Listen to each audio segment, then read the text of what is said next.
नमस्कार, आप लाइव बिहार देख रहे हैं। मैं हूं राजमोहन तिवारी। 2024 लोकसभा चुनाव को लेकर तैयारियां दोनों तरफ से की जा रही हैं। चाहे बात आप एनडीए की कर लीजिए या फिर जो नया गठबंधन बना है इंडिया की। लेकिन अगर बिहार में 40 लोकसभा सीटों की बात करें तो एनडीए के तरफ से चिराग पासवान को लेकर आजकल चर्चा खूब देखने को मिलती है। और उसमें भी सबसे ज़्यादा चर्चा वैशाली लोकसभा सीट की, क्योंकि आए दिन लगातार या तो आप पशुपति पारस के सांसद को देखिए या फिर बीजेपी नेताओं को देखिए, ये चिराग पासवान के दरवाजे पर अक्सर आपको दिखाई दे देते हैं। वैशाली से अभी मौजूदा जो सांसद हैं वो वीणा देवी हैं, पारस गुट में हैं, लेकिन अब वो भी चिराग पासवान के दरवाजे को खटखटाते दिखाई देती हैं। लेकिन अब एक और नया नाम निकलकर सामने आ रहा है, वो नाम है राजू कुमार सिंह का। राजू कुमार सिंह 2020 के विधानसभा चुनाव में वीआईपी के टिकट पर चुनाव जीते, लेकिन बाद में बीजेपी में शामिल हो गए और अब वो भी चिराग पासवान के पास पहुंच गए हैं। नई दिल्ली स्थित चिराग पासवान के आवास पर जाकर बीजेपी विधायक जो कि साहेबगंज से हैं, राजू कुमार सिंह, उन्होंने मुलाकात की है। तस्वीरें भी हम आपको दिखा रहे हैं। लेकिन इस मुलाकात के पीछे का जो सबसे बड़ा वजह है वो है वैशाली लोकसभा। दरअसल मौजूदा सांसद वीणा देवी के टिकट कटने को लेकर खूब चर्चा चल रही है। खबर है कि यह सीट या तो बीजेपी लड़ सकती है या फिर इस सीट पर लोजपा रामविलास का उम्मीदवार उतरेगा। ऐसे में दोनों ही स्थितियों में वीणा देवी का टिकट कटेगा। वीणा देवी भी इस बात को समझती हैं, इसलिए वो भी चिराग पासवान के दरवाजे पर हाजिरी लगा रही हैं। लेकिन अगर लोजपा रामविलास के खाते में यह सीट जाती है तो फिर उम्मीदवार कौन होगा, ये सबसे बड़ा चर्चा है। तो ऐसे में वीणा देवी भी अपने टिकट को कंफर्म करने के लिए चिराग पासवान के दरवाजे पर तो पहुंच रही हैं, मुलाकात कर रही हैं, लेकिन जो धोखा चिराग पासवान को उनसे मिला है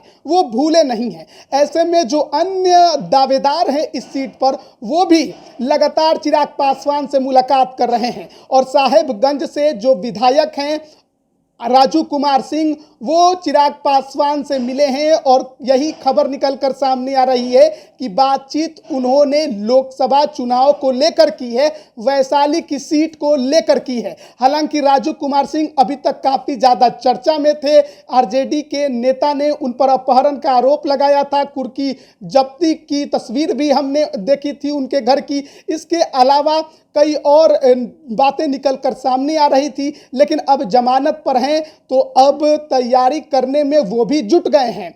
लोजपा रामविलास के टिकट पर उम्मीदवार की बनकर दावेदारी वो भी पेश करने की कोशिश में लगे हुए हैं। लेकिन आपको बताएं कि राजू कुमार सिंह ने जब पहली बार अपने राजनीतिक सफर की शुरुआत की थी तो वो लोजपा से ही की थी। 2005 में वो इस सीट पर चुनाव जीते थे, लेकिन जब अक्टूबर में दोबारा चुनाव हुआ उसी साल तो उन्होंने जेडीयू का दामन थाम लिया। फिर 2010 में भी जेडीयू के टिकट पर ही साहेबगंज से चुनाव जीता। 2015 में बीजेपी के टिकट पर चुनाव लड़े लेकिन हार गए। 2020 में वीआईपी के टिकट पर लड़े और चुनाव जीत गए, लेकिन बाद में उनके साथ कई और विधायकों ने वीआईपी छोड़कर बीजेपी का दामन थाम लिया। और वैशाली लोकसभा सीट पर लंबे समय से राजपूतों का कब्जा देखने को मिल रहा है। तो ऐसे में राजू कुमार सिंह भी इस सीट पर दावेदारी कर रहे हैं और अगर यह सीट बीजेपी के खाते में जाए तो वहां से उनको उम्मीदवार बनाया जाए, इसको लेकर भी वो पूरी तरह से तैयार रहना चाहते हैं। टिकट को लेकर बातचीत करने की कोशिश कर रहे हैं, क्योंकि बहुत पहले से ये खबर थी कि राजू कुमार सिंह वैशाली लोकसभा लड़ने को इच्छुक हैं। हालांकि इसके अलावा चाहे बरुराज के बीजेपी विधायक हो या पारू के बीजेपी विधायक है, वो लोग भी वैशाली लोकसभा लड़ने को काफ़ी इच्छुक हैं। अब देखना बड़ा दिलचस्प होगा कि वैशाली की लड़ाई में एनडीए की तरफ से बाजी कौन मारता है। क्या बीजेपी कोई उम्मीदवार उतारती है?